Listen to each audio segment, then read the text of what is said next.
Oke, kita akan lanjut. Kita punya pelajaran The Everlasting Covenant of Grace. Ini adalah bagian ketiga daripada pelajaran kita. Kita mulai dengan kutipan Roh Nubuat. Dikatakan di sini bahwa The Covenant of Grace ini pertama dibuat dengan manusia di Taman Eden. Dan setelah jatuh, ada janji ilahi diberikan kepada Adam dan Hawa, di mana benih daripada wanita ini akan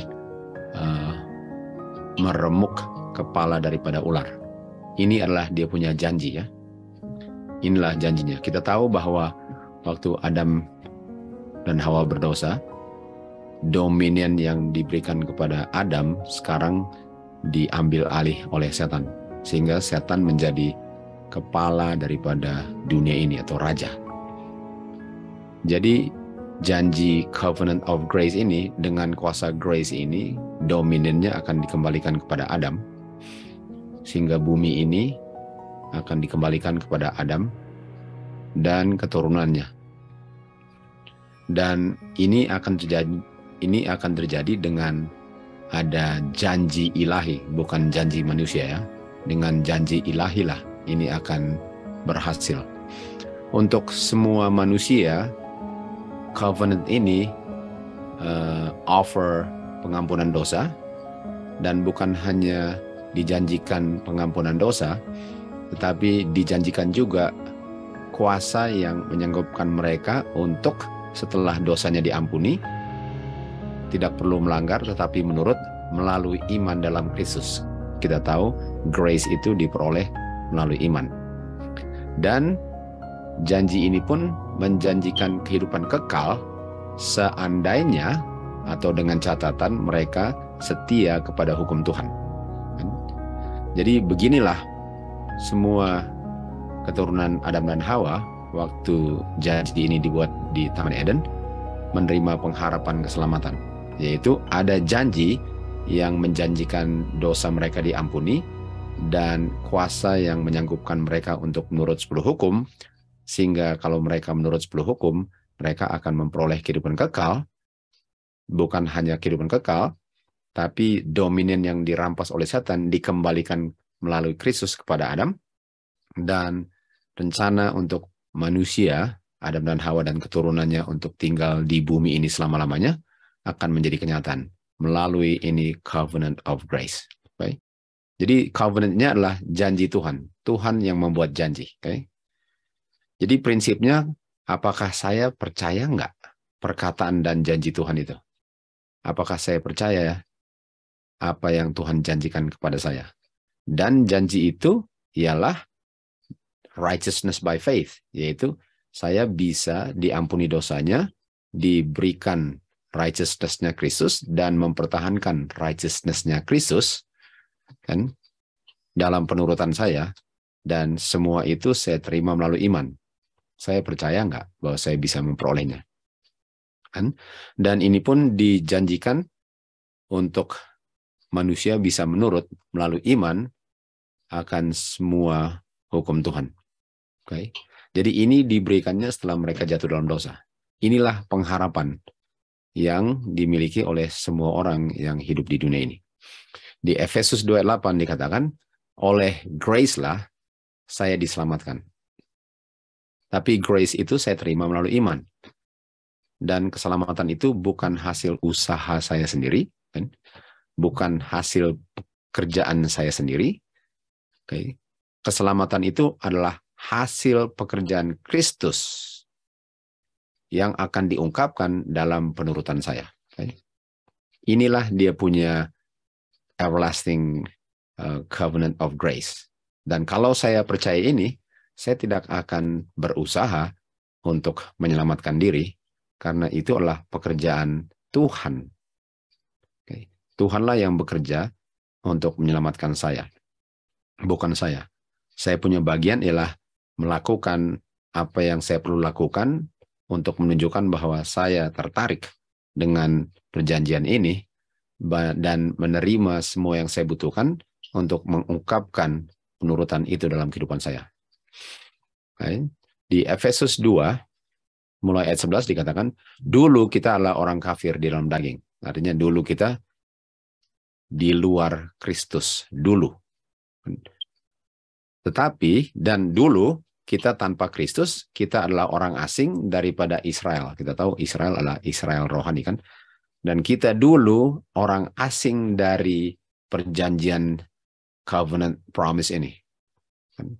Kita di luar daripada pagar covenant perjanjian Tuhan ini. Dan oleh sebab itu kita nggak ada pengharapan.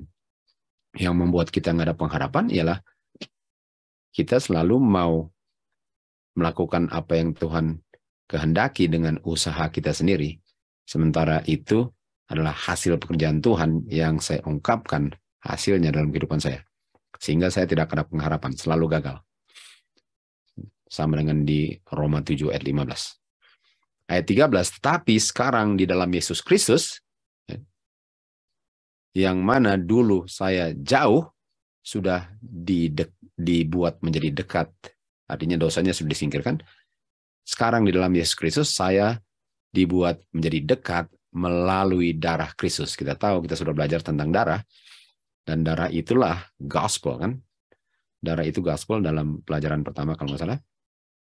Jadi dulu kita di luar pengharapan, dan melalui perjanjian grace ini, saya bisa menjadi dekat dengan Kristus. Jadi Musa di Sinai, dia sudah terima covenant ini, sementara orang-orang Israel yang waktu mendengar 10 hukum menjauh, mundur dan menjauh, mereka di luar covenant ini. Sehingga mereka tanpa Kristus, orang asing tanpa pengharapan, dan mereka walaupun keturunan Abraham secara lahiriah, mereka bukan orang Israel rohani kan.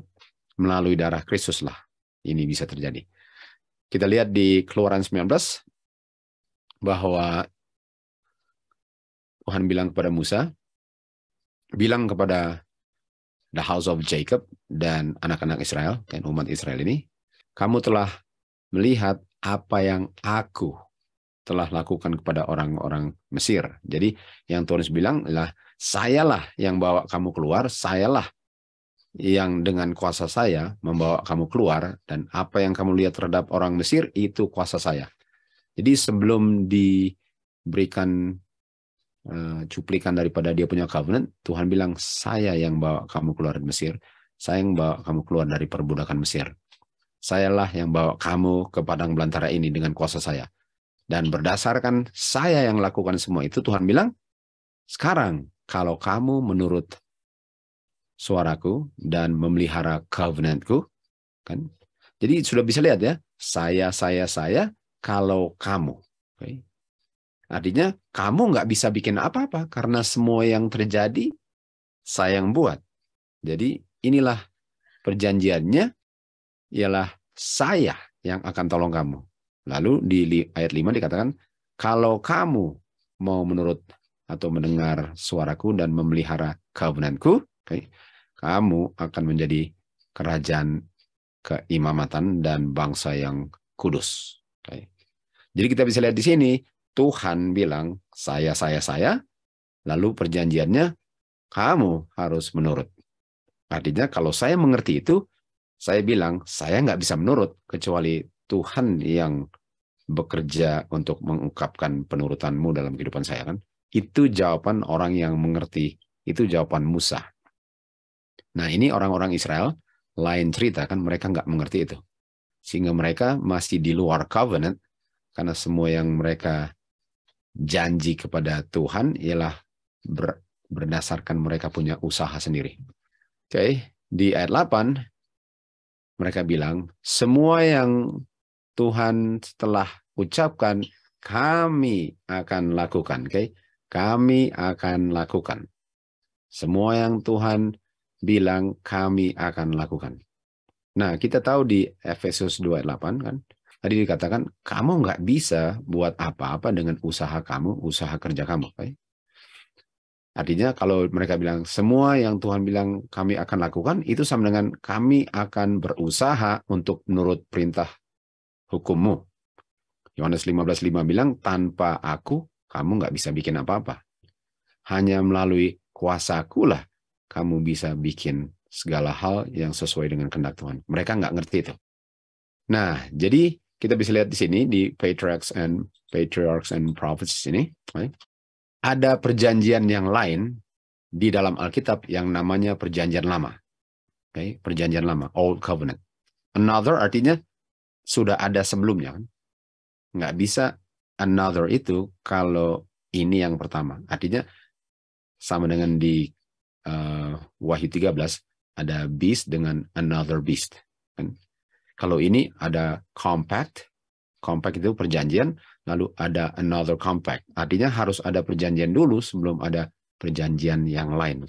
Dan dikatakan sini perjanjian yang lain ini adalah namanya yang tua, the Old Covenant. Kan? Yang dibuat antara Tuhan dengan orang-orang Israel di Sinai, yang dikonfirmasikan, di-ratified itu dikonfirmasi atau ditandatangani. Karena semua surat yang sah itu harus ditandatangani. Dan ditandatanganinya dengan tumpah darah. Dan yang ditumpahkan darahnya adalah darah binatang. Jadi perjanjian ini berdasarkan perjanjian Tuhan dengan orang Israel, yang orang Israel bilang, kami akan lakukan ini. Kita sudah tahu pasti akan gagal. Itu disahkan oleh darah binatang di Keluaran 24 ayat 7. Lalu, Miss White lanjut, tetapi perjanjian Abraham, perjanjian yang dilakukan dengan Abraham, di-ratified atau ditandatangani dengan darahnya Kristus. Itu tahun 31 AD. Darahnya Kristus. Jadi kita bisa lihat bahwa darah Kristus dengan darah domba beda di sini, kan? Darah Kristus dengan darah domba beda.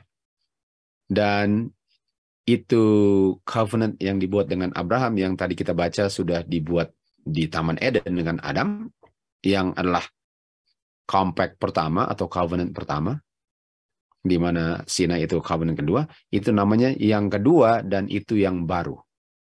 Covenant yang kedua dan covenant yang baru.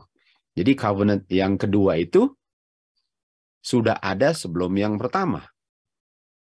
Sementara yang kedua itu namanya baru, sementara yang Sinai itu namanya lama.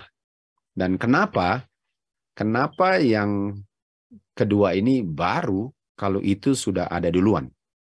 Kenapa itu namanya kedua kalau itu yang pertama sebelum Sinai? Karena darah yang ditumpah itu untuk memeteraikan dia punya perjanjian, ditumpahkannya setelah darah lembu di Sinai. Setelah darah lembu di Sinai. Artinya yang menentukan nama daripada covenant itu kapan darahnya ditumpahkan. Bukan siapa duluan atau covenant yang mana duluan terjadi, tapi kapan disahkannya berdasarkan darah. Karena darah domba duluan, itu namanya tua dan pertama. Karena darah Kristus itu setelah, itu namanya baru dan kedua. Dan New Covenant ini, yang darah Kristus, sudah berlaku di zaman Abraham. Sudah berlaku di zaman Abraham. Jadi pertanyaannya, kenapa sudah berlaku di zaman Abraham kalau darahnya ditumpah nanti tahun 31 AD? Karena sudah dikonfirmasi dengan janji Tuhan dan sumpah Tuhan. Jadi kalau Tuhan sudah janji dan Tuhan sudah bersumpah, dan kita tahu bahwa Ibrani 6:18 katakan bahwa Tuhan nggak bisa bohong, itu sama dengan sudah terjadi walaupun belum. Itu sama dengan Tuhan Yesus sudah mati di kayu salib walaupun belum. Itu sebabnya covenant yang dibuat dengan Adam itu, walaupun Tuhan Yesus belum mati, tapi sudah berlaku. Hanya namanya saja, dia punya nama saja, ditentukan dengan kapan darahnya, tapi mengenai berlakunya, sudah berlaku di Taman Eden. Paling kurang waktu dosa masuk. Tetapi kalau, kita lanjut berikut, tetapi kalau covenant yang dengan Abraham ini, yang sebenarnya sudah dengan Adam, di dalamnya kita dapati janji penebusan. Kenapa harus ada covenant lagi di Sinai? Kenapa harus ada covenant lagi? Kalau sudah ada covenant yang sah, yang pasti akan menghasilkan orang-orang selamat, kenapa mau bikin covenant lagi yang sudah pasti akan gagal? Kan? Ini pertanyaannya. Jadi dalam mereka punya perbudakan, orang-orang Israel ini sudah hilang pengetahuan tentang Tuhan dan sudah tidak mengerti prinsip-prinsip covenant Abraham yang sudah diberikan kepada Adam. Dan dengan membawa mereka keluar dari Mesir, Tuhan mau mengungkapkan dia punya kuasa dan dia punya mercy agar mereka bisa mencintai dan percaya akan Tuhan. Jadi karena mereka sudah lupa tentang ini new covenant, second covenant yang mulainya di Adam dan diteruskan ke Abraham, kan? Karena mereka sudah lupa prinsipnya, Tuhan bikin covenant lagi di Sinai, okay? Untuk mengungkapkan dia punya covenant yang dibuat dengan Adam dan Abraham, atau dia punya second atau new covenant. Jadi melalui old covenant ini, Tuhan punya tujuan ialah untuk mereka bisa lihat betapa mereka butuhkan covenant yang kedua atau yang baru ini. Dia bawa mereka ke Lautan Merah, di mana mereka dikejar orang-orang Mesir, dan mereka luput di mana nampaknya mustahil untuk luput, agar mereka bisa sadar akan mereka punya helplessness. Artinya waktu mereka dibawa keluar dari Mesir, dan sudah dikepung oleh laut, gunung, dan Firaun, mereka rasa helpless sekali, sama sekali nggak bisa menolong diri sendiri. Dan karena mereka nggak bisa menolong diri sendiri, bukankah di situ kita lari ke Tuhan? Jadi setiap kali saya sadar bahwa saya nggak bisa bikin apa-apa, karena memang saya nggak bisa bikin apa-apa, persoalannya sebelumnya saya nggak sadar aja bahwa saya nggak bisa bikin apa-apa, Tuhan izinkan saya untuk berada dalam kondisi di mana saya akan menyadari akan hal itu, sehingga saya akan cari kepada Tuhan. Sama dengan diberikan covenant di Sinai, untuk bisa lihat bahwa kita nggak bisa menurut hukum Tuhan, buktinya kita bikin golden calf. Barulah mereka akan menghargai dia punya covenant yang dibuat mulai dengan Adam dan seterusnya. Jadi itulah sebabnya kenapa diberikan covenant di Sinai. Bukan berarti bahwa itu perlu untuk diberikan, karena sudah ada yang Abraham punya kan, tapi untuk menyadarkan mereka akan kebutuhan mereka untuk bergantung kepada Abrahamic covenant ini. Dan waktu mereka membutuhkan pertolongan di Lautan Merah, Tuhan datang dan meluputkan mereka. Artinya, kalau saya mau berusaha untuk menghasilkan hasil daripada janji yang dibuat Tuhan kepada saya nggak akan pernah bisa.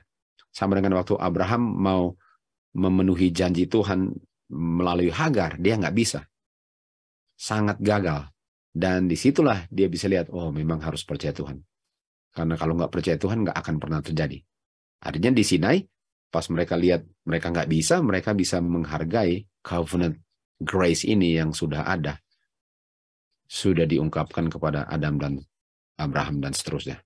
Jadi, dengan demikian mereka akan dipenuhi dengan kasih mereka dan syukur mereka kepada Tuhan dengan keyakinan akan kuasanya untuk menolong mereka. Tetapi ada kebenaran yang lain yang perlu diimpress di pikiran mereka. Mereka sekarang hidup di tengah orang-orang yang menyembah berhala dan korupsi dunia. Dan mereka tidak mengerti konsep kekudusan Bapa.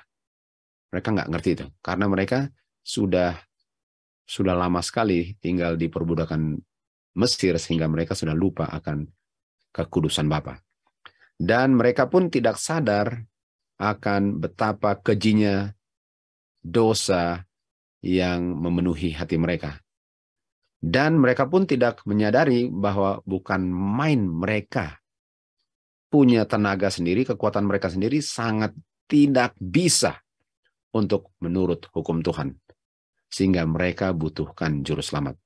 Ini semua harus diajarkan kepada mereka melalui Tuhan membuat covenant di Sinai ini, yang pasti mereka akan gagal, lalu mereka sadar bahwa bukan main mereka butuhkan pertolongan dari Tuhan itu.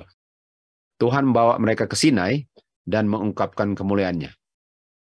Karakternya kan, dia berikan hukumnya kepada mereka. Dan janji berkat kalau mereka menurut. Keluaran 19 ayat 5 dan 6. Tetapi umat Tuhan ini tidak sadar akan penuhnya dosa daripada hati mereka, dan tanpa Kristus mustahil untuk memelihara hukum Tuhan. Dan oleh sebab itu mereka siap untuk membuat perjanjian dengan Tuhan. Semua yang Tuhan ucapkan kita akan lakukan.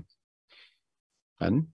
Mereka rasa bahwa mereka bisa menghasilkan mereka punya righteousness sendiri tanpa Tuhan.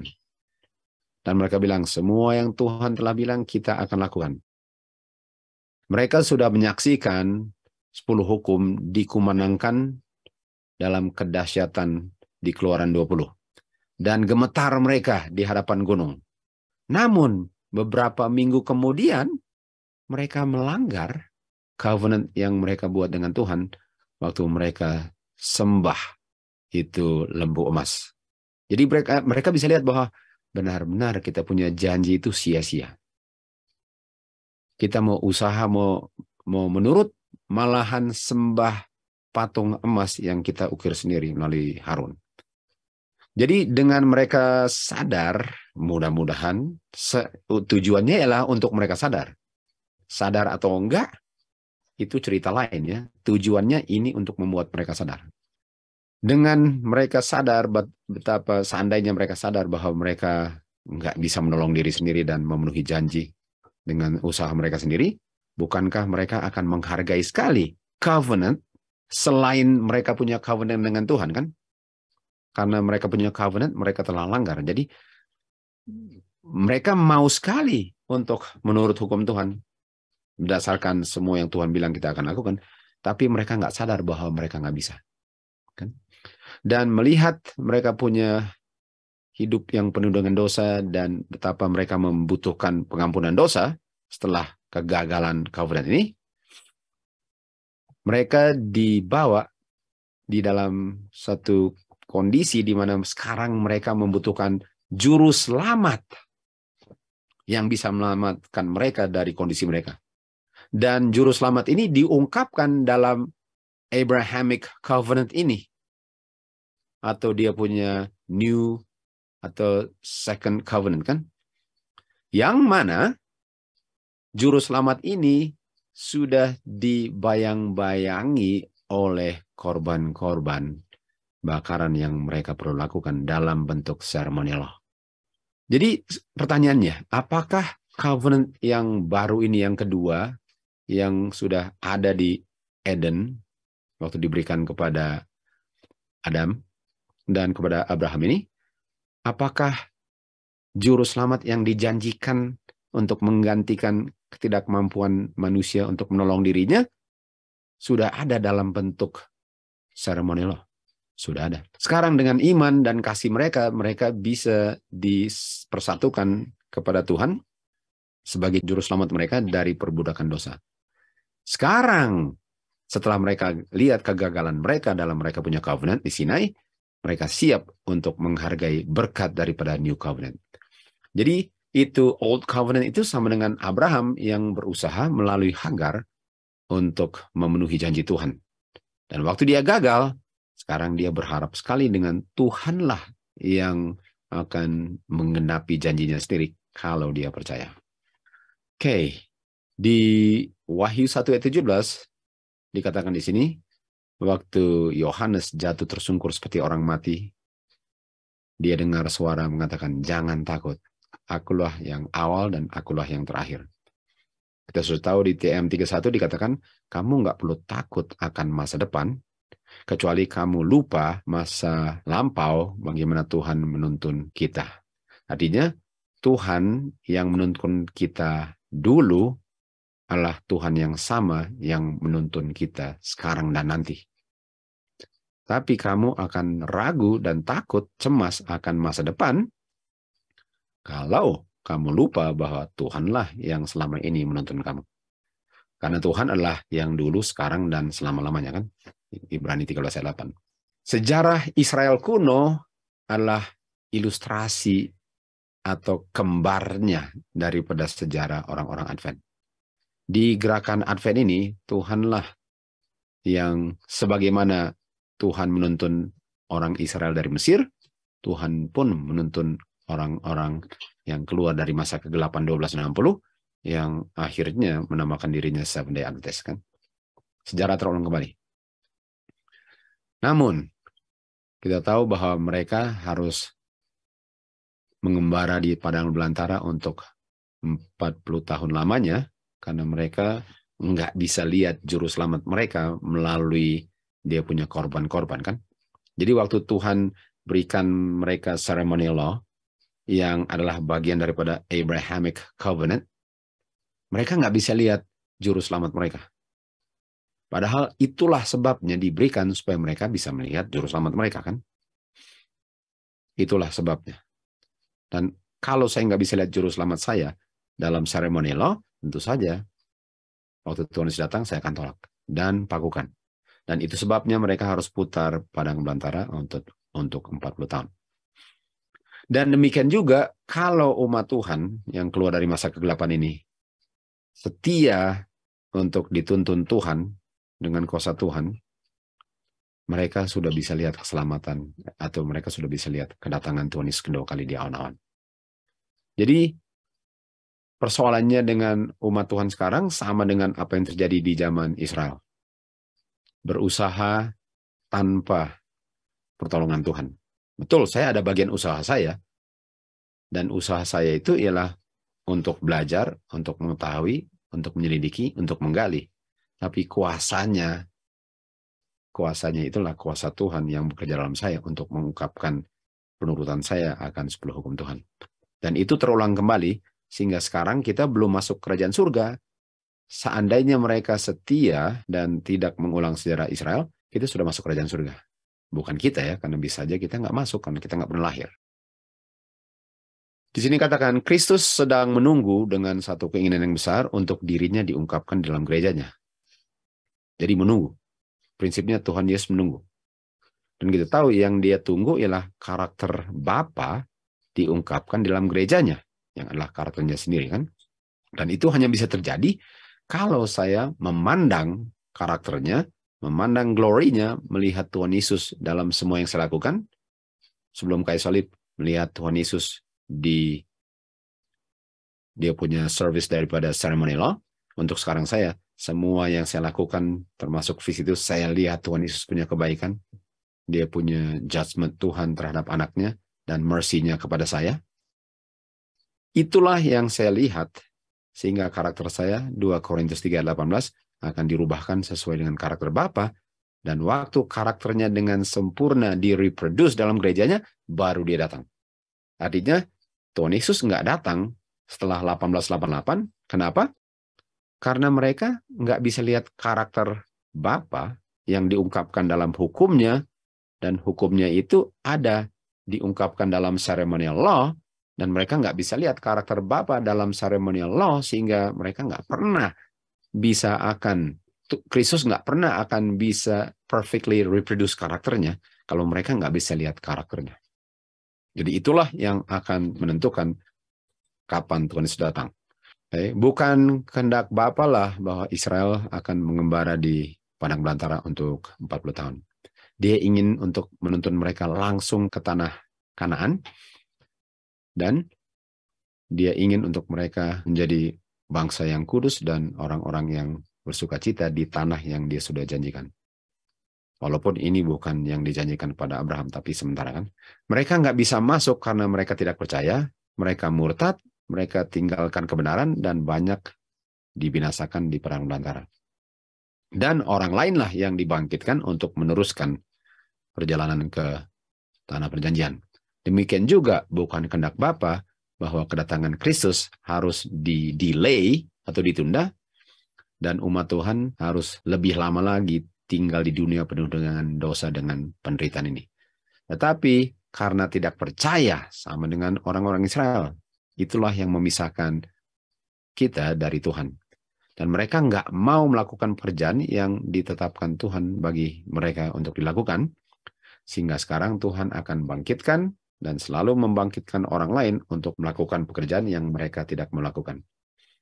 Dalam kemurahan Tuhanlah ke dunia ini, Tuhan menunda kedatangannya, agar orang-orang berdosa yang nggak pernah ada kesempatan untuk dengar, bisa ada kesempatan untuk mendengar pekabaran ini, dan di masa kepicikan Yakub, mereka tidak perlu kena dia punya kutukan laknat 7 terakhir sebelum Tuhan datang.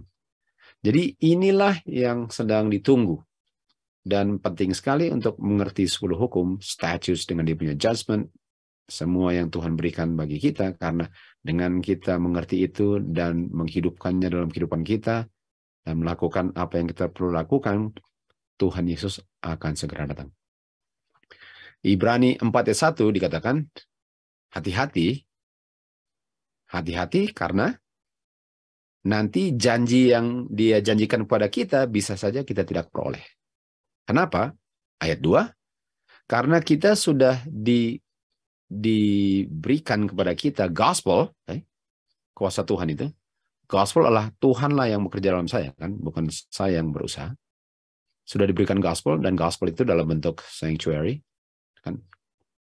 Dan gospel inilah yang memberi pengampunan terhadap dosa saya, dan memberi kekuatan untuk tidak berdosa lagi. Dan menurut 10 hukum, dengan catatan saya mengerti prinsip 10 hukum, inilah gospel, kan? Karena kita sudah terima gospel, sebagaimana mereka pun sudah terima gospel, dan banyak mereka yang terima gospel nggak masuk karena tidak dicampur dengan iman. Artinya gospelnya diterima, nggak ada iman, artinya apa? Usaha sendiri. Waktu mereka terima gospel, mereka berusaha dengan tenaga mereka sendiri untuk memenuhi janji itu. Dan di akhir zaman juga, hati-hati. Walaupun saya tahu apa itu gospel, tapi kalau saya berusaha untuk berbuat baik, saya berusaha untuk nggak marah, saya berusaha untuk nggak cemburu, itu usaha saya. Walaupun saya tahu gospel, kalau bukan Kristuslah yang hidup dalam saya pun akan ketinggalan di luar pintu waktu semua umat Tuhan sudah masuk tanah perjanjian.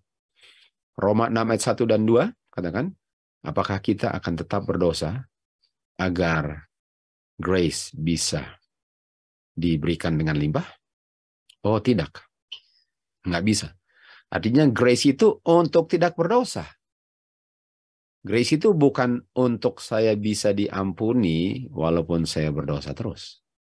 Grace itu untuk nggak berdosa lagi, kan? Dan kita tahu gospel itu kuasa grace. Jadi grace itu bukan hanya Tuhan mengampuni saya, tapi memberikan kuasa untuk tidak berdosa lagi. Dan itu adalah kalau saya ada iman. Itu hanya bisa kalau ada iman. Bagaimana kamu bisa dikuasai dosa lagi kalau kamu sudah dibebaskan dari dosa oleh grace?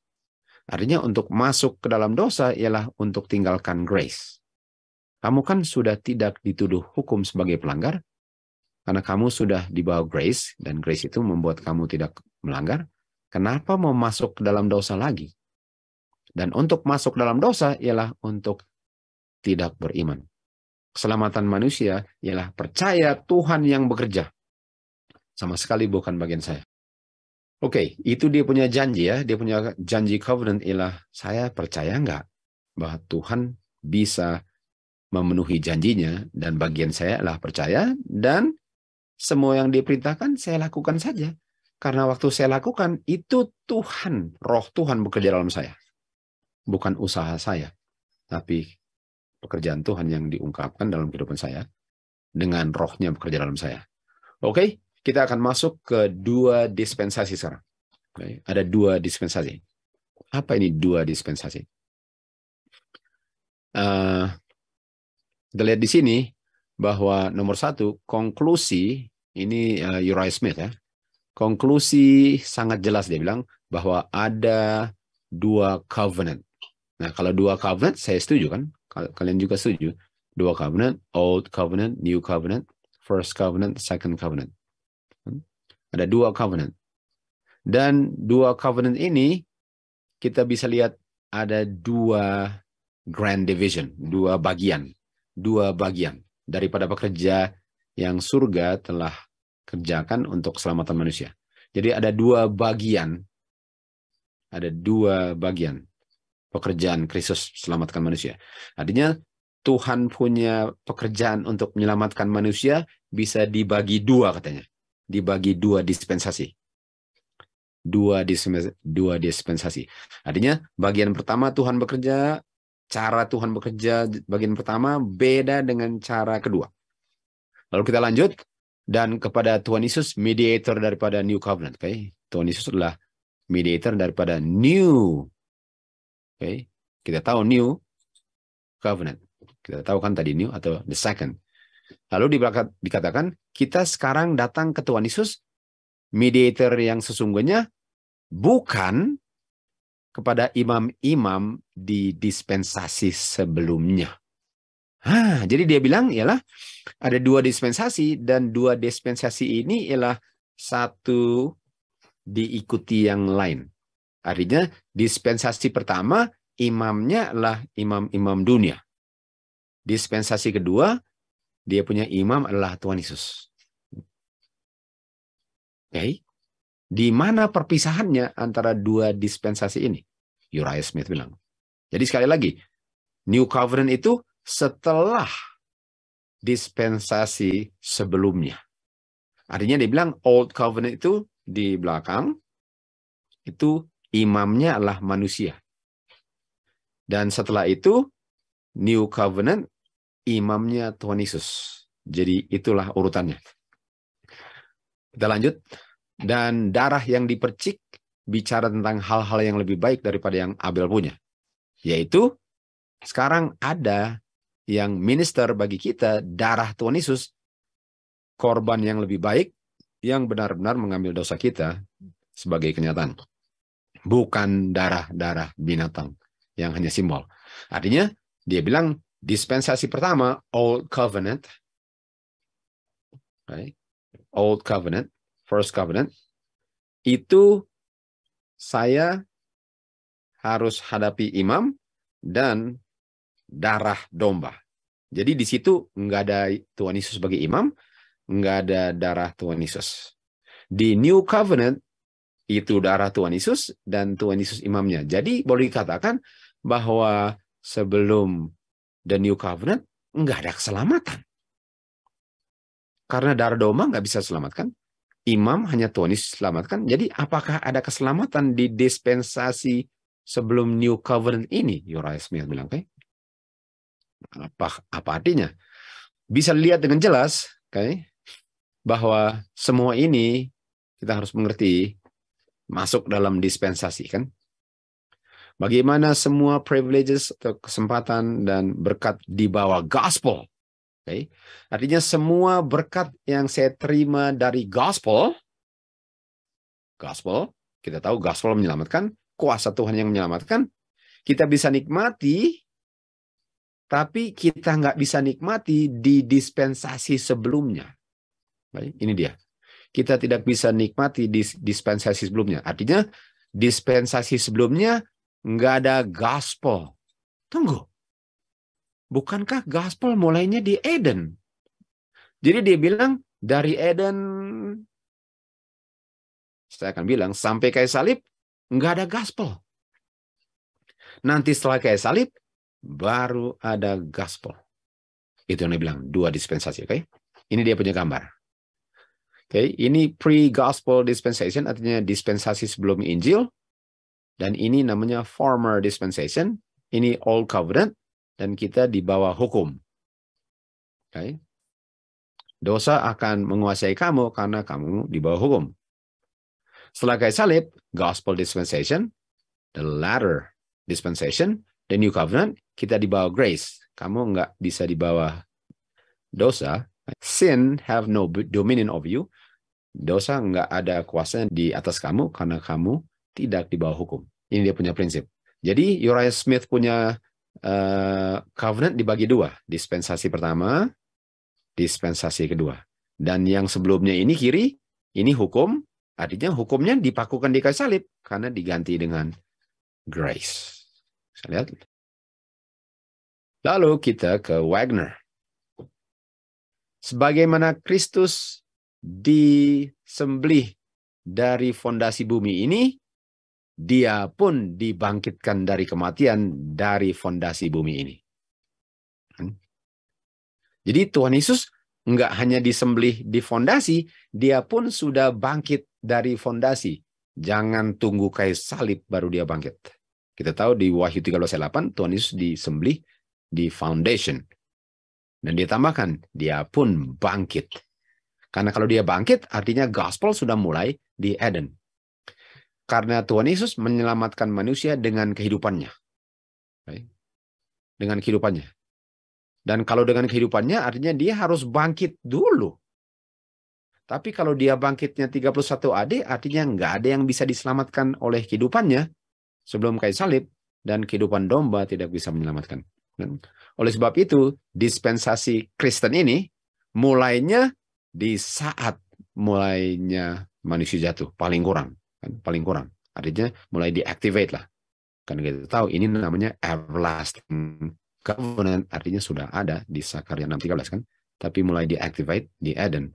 Artinya di saat manusia berdosa sudah ada kuasa yang sanggup menolong dia, dan kuasanya namanya adalah gospel. Kalau dibilang memang ada dua dispensasi, betul. Dispensasi mati, dosa dan mati, dan dispensasi righteousness dengan hidup. Dan dua dispensasi ini jalannya paralel sejak jatuh. Paralel.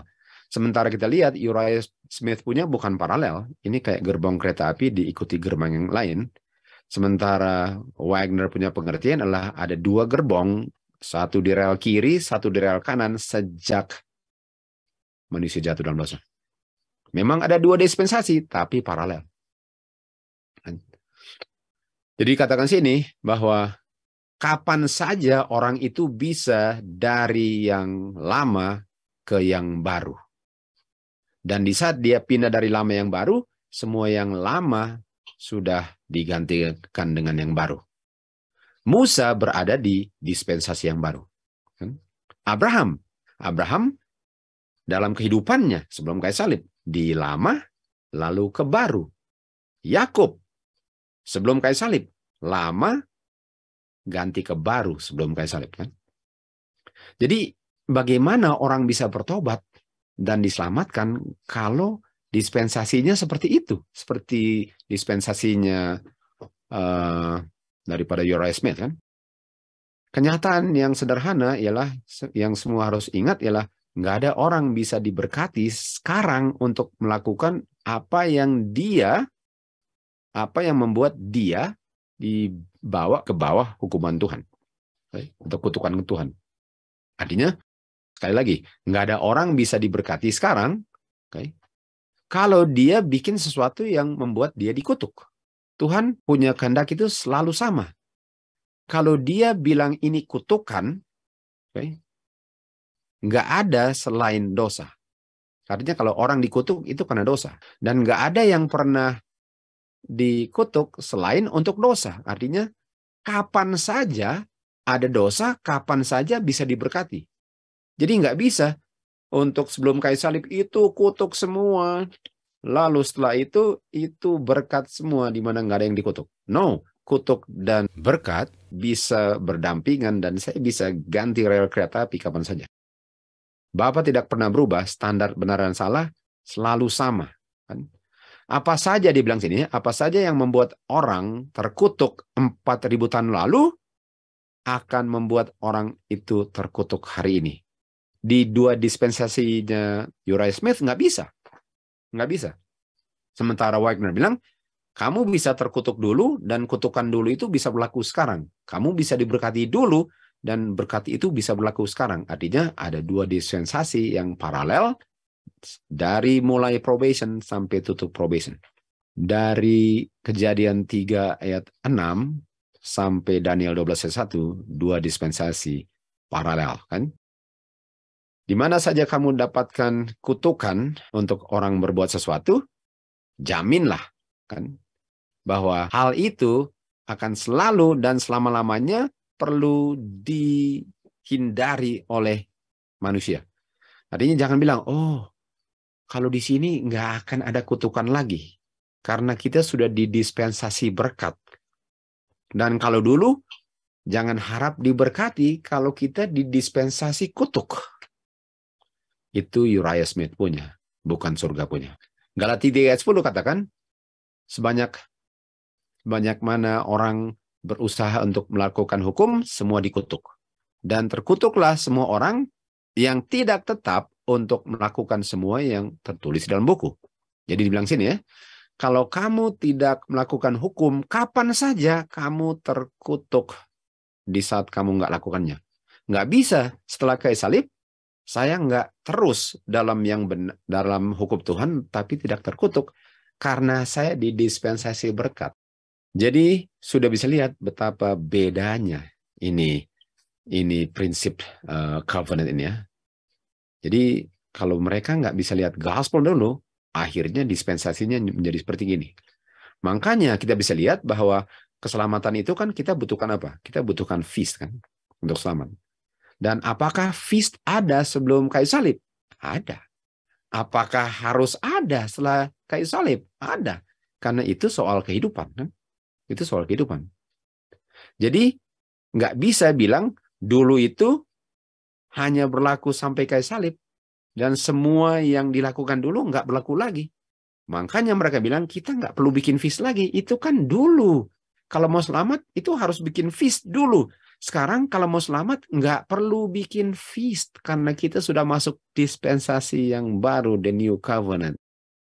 Dan kita harus tahu misalnya bilang bahwa dia Smith, dia sebaiknya bilang roh Tuhan itu roh setan. Jadi ini ajaran setan untuk bilang itu. Untuk bilang bahwa feast yang dilakukan dulu itu memang berlaku dulu. Tapi kita kan sudah di dispensasi baru. Ini kan sudah the new covenant. Kita nggak perlu lakukan semua yang terjadi sebelum kayu salib. Kan? Padahal yang nggak dilakukan adalah bunuh domba. Karena domba sudah dipakukan. Tapi semuanya dibuang. Dunia telah diberikan kepada Kristus. Dipercayakan kepada Kristus, committed ya. Dan melalui dialah semua berkat dari Bapa diberikan kepada manusia. Tuhan Yesus, lihat ini. Tuhan Yesus, misal tulis, Tuhan Yesus adalah juru selamat sebelum dan setelah dia jadi manusia. Artinya sudah ada gospel dong. Matius 1:21 sudah berlaku sebelum dan setelah kayu salib. Di saat ada dosa, langsung ada juru selamat, gospel. Dia memberikan terang dan kehidupan bagi semua orang. Artinya ini kita bisa lihat ada orang hilang, Kain dan Abel, dua dispensasi. Sebelum kayu salib, Kain dan Abel. Setelah kayu salib, prinsip Kain dan Abel. Esau dan Yakub. Sebelum kayu salib, prinsipnya setelah kayu salib. Kan? Selalu paralel. Bukan dibagi dua. Kristus katakan di Signs of the Times, saya akan memikul ganjaran pelanggaran Adam. Di Eden, Injil pertama dikabarkan. Waktu Tuhan bilang, saya bukan kamu. Saya akan put enmity, kebencian antara kamu dan wanita. Dibicara kepada setan. Saya bukan kamu. Dan inilah spiritual. Spiritual artinya hanya roh Tuhanlah yang bisa bekerja. Bukan natural atau lahir ya. Jadi gospel pertama sudah dikabarkan di Eden. Kenapa dibilang sebelum kayu salib nggak ada gospel? Kok bisa nggak ada gospel sebelum kayu salib? Di saat ada dosa, langsung ada juru selamat. Kristus mengetahui bahwa dia harus menderita dan menjadi pengganti manusia. Di saat Adam berdosa, anak Bapa langsung mempersembahkan dirinya menjadi satu kepastian bagi orang berdosa dengan kuasa yang sama sebelum dan setelah kayu salib. Tuhan Yesus punya kesanggupan untuk selamatkan bukan hanya ada setelah kayu salib, Tuhan Yesus punya kesanggupan untuk menyelamatkan selalu ada sebelum dan setelah, nggak ada bedanya. Jadi walaupun Tuhan Yesus belum mati di kayu salib, belum jadi manusia, kuasanya untuk menyelamatkan sama dengan setelah dia mati di kayu salib. Sementara dua dispensasi ini, yang setelah dan sebelum kayu salib, bilang kuasanya nanti ada setelah dia mati di kayu salib. Dan sebelumnya enggak. Dan dia bisa menahan ancaman kematian kekal yang dijatuhkan kepada orang yang berdosa sebagaimana seakan-akan dia sudah mati di kayu salib, atau sebagaimana waktu dia mati di kayu salib. Jadi kuasa Tuhan Yesus sebelum mati dan setelah mati nggak ada bedanya. Orang yang diselamatkan sebelum 100% untuk menyelamatkan, kuasanya sama dengan orang yang setelah kayu salib mau diselamatkan. Dan kalau tolak, sama-sama hilang sebelum dan setelah kayu salib. Paralel. Bukan gerbong kereta api punya prinsip. Nah, ini dispensasi yang saya mau bandingkan antara dua ya. Jadi dari Eden, terang dari surga sudah ada kan? Dan ini namanya Gospel Christian Dispensation sebelum dan setelah kayu salib. Dan ini New Covenant paralel dengan Old Covenant. Ini yang benar. Sementara yang Uriah Smith punya, ini kegelapan ini. Ini nggak bisa lihat behind the veil. Ditutup wajahnya kan. Kalau ini nggak ditutup wajahnya. Ini Old Covenant, lalu kayu salib baru New Covenant. Dan kita tahu, di sini ada feast kan. Di sini ada feast. Dan kalau kita ikut dispensasi dua ini, okay, dual dispensation ini berdasarkan Uriah Smith, semua feast, semua di sini nggak akan dibikin di sini lagi. Sementara kalau kita ikut dia punya dispensation paralel ini, semua feast ini jalan terus, nggak ada yang berubah. Yang berakhir hanya kematian. Hanya kematian yang berakhir. Bukan main. Bukan main mengerikannya ya.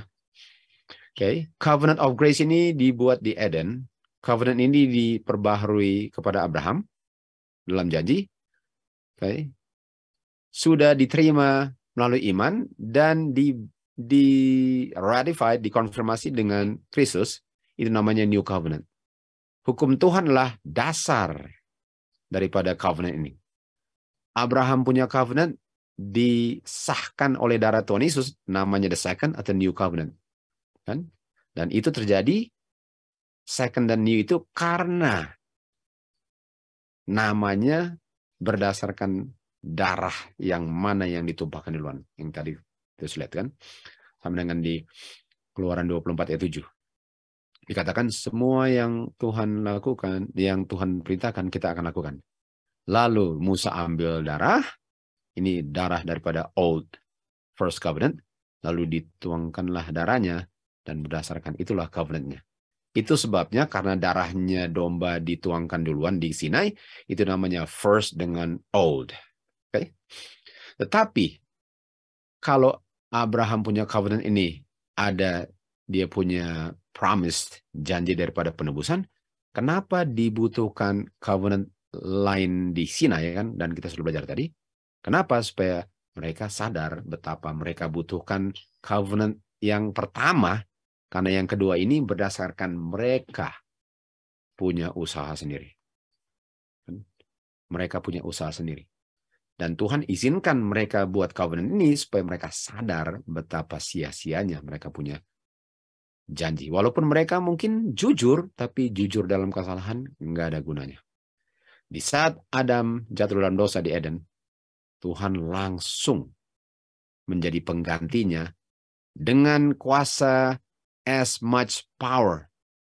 Seperti sebagaimana waktu dia mati di kayu salib, kuasanya sama sebelum kayu salib dan setelah kayu salib untuk menjamin keselamatan bagi semua Adam, Hawa, dan keturunannya. Tidak ada bedanya. Rencana keselamatan sudah ada. Jadi ada dua macam hukum. Bedanya ada dua macam hukum.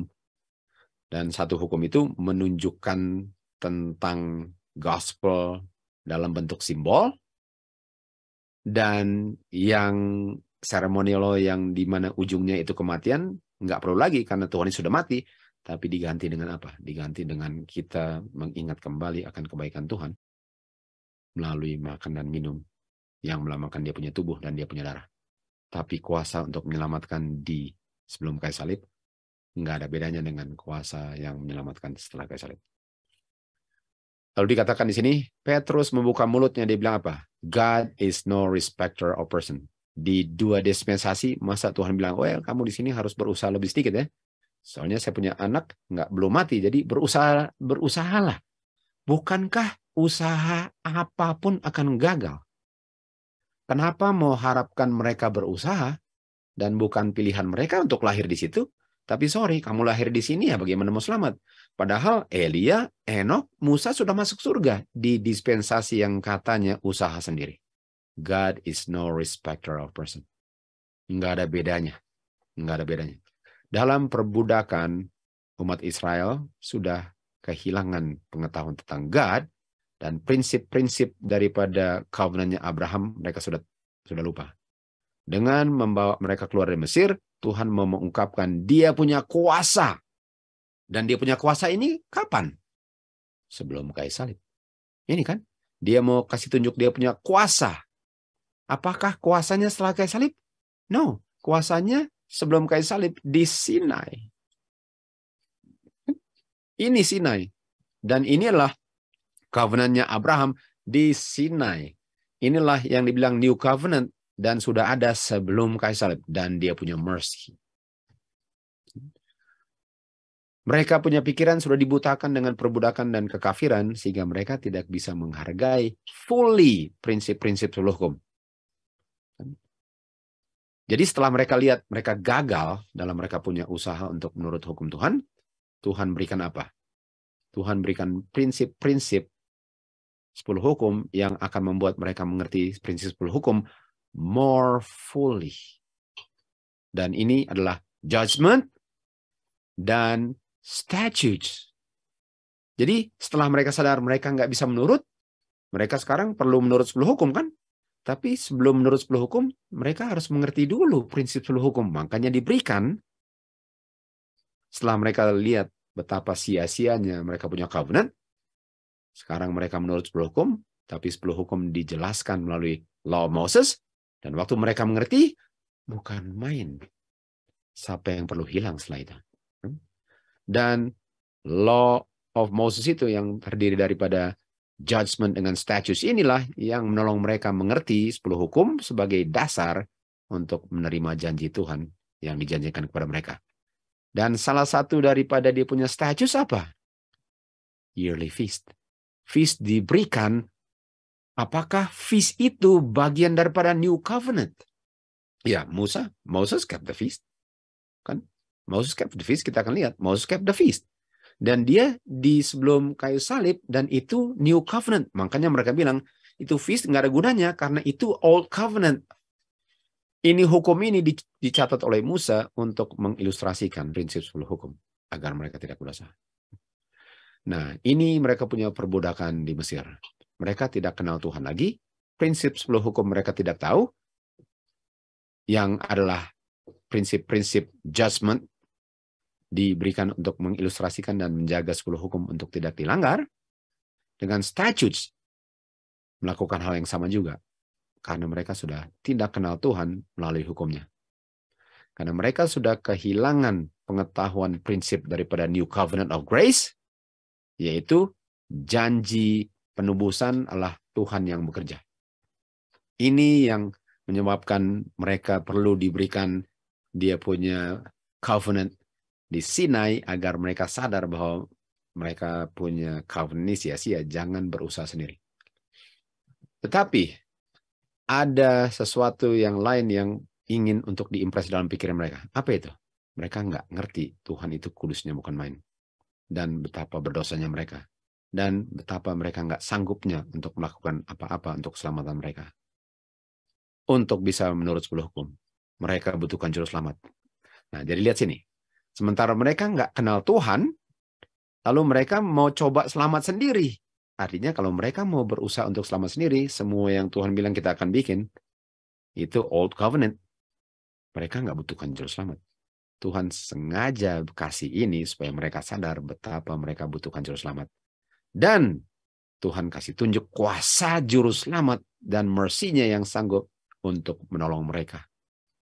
Jadi Tuhan berikan ini karena Tuhan mencintai mereka. Tuhan berikan ini karena Tuhan mencintai kita untuk tidak binasa. Bagaimana mereka keluar dari Mesir, kita pun keluar dari dunia Babylon. Dan kita butuhkan ini. Di Babylon kita nggak tahu ini. Di Mesir mereka nggak tahu ini. Mereka keluar dari Mesir bingung-bingung. Umat Tuhan keluar dari Babylon perlu diarahkan. Dan yang diberikan adalah 10 hukum dengan dia punya law of Moses untuk bisa membuat umat Tuhan mengerti agar bisa masuk tanah yang sudah dijanjikan kepada siapa saja yang mau menerima covenant ini. Ini Old Covenant. Mereka dibawa ke Sinai, diungkapkan kemuliaan Tuhan. Lalu dia berikan hukumnya dengan janji berkat kalau kamu menurut. Mereka nggak sadar betapa berdosanya mereka dan mustahil bagi mereka untuk menurut 10 hukum. Mereka nggak tahu itu. Dan mereka bilang apa? Oh ya, mari kita terima janjinya mari kita terima dia punya persetujuan dan kita akan bisa. Kita akan berusaha untuk menurut. Mereka nggak sadar bahwa mereka nggak bisa. Mereka nggak sadar kondisi mereka. Semua yang Tuhan perintahkan kita akan lakukan. Mereka telah melihat betapa dahsyatnya apa yang mereka lihat waktu Tuhan mengumandangkan hukumnya di Bukit Sinai. Mereka gemetar. Waktu gemetar, mereka nggak sadar bahwa gemetar itu karena mereka penuh dengan dosa. Hanya beberapa minggu kemudian, mereka sembah patung emas. Mereka sembah patung emas. Ini Old Covenant. Jadi kalau Old Covenant itu dibilang sampai di kayu salib, apakah Old Covenant sampai kayu salib atau nggak keluar Sinai? Kira-kira Old Covenant masih berlaku kalau di Sinai sudah tumbang semua? Mereka melihat betapa berdosanya mereka dan perlu pengampunan dosa. Mereka sadar betapa mereka butuhkannya juru selamat. Di mana diungkapkan juru selamatnya di New Covenant dalam bentuk sacrificial offering atau ceremonial law. Sekarang mereka bisa hargai berkat New Covenant untuk mereka melalui dia punya apa? Ceremonial law. Nah, ceremonial law nggak dibikin lagi. Ceremonial law nggak dibikin lagi. Apa ada yang Tuhan bilang setelah kayu salib? Saya mau institusi sesuatu. Jamuan. Feast. Itulah yang membuat kita selalu melihat apa yang kita perlu lihat tadi katanya. Yang kita perlu lihat tadi. Kan? Dia punya power dan dia punya mercy. Itulah yang kita perlu lihat. Dan juru selamat kita. Waktu kita bikin kita punya feast. Sebagaimana waktu mereka punya ceremonial law. Mereka lihat Tuhan punya power, dia punya mercy, juru selamat. Waktu kita bikin kita punya feast, make sure lihat power, mercy dengan juru selamat kita. Kalau enggak, sia-sia semua itu. Jeremia 31 katakan, saya akan membuat covenant yang baru dengan umat Israel dan Juda.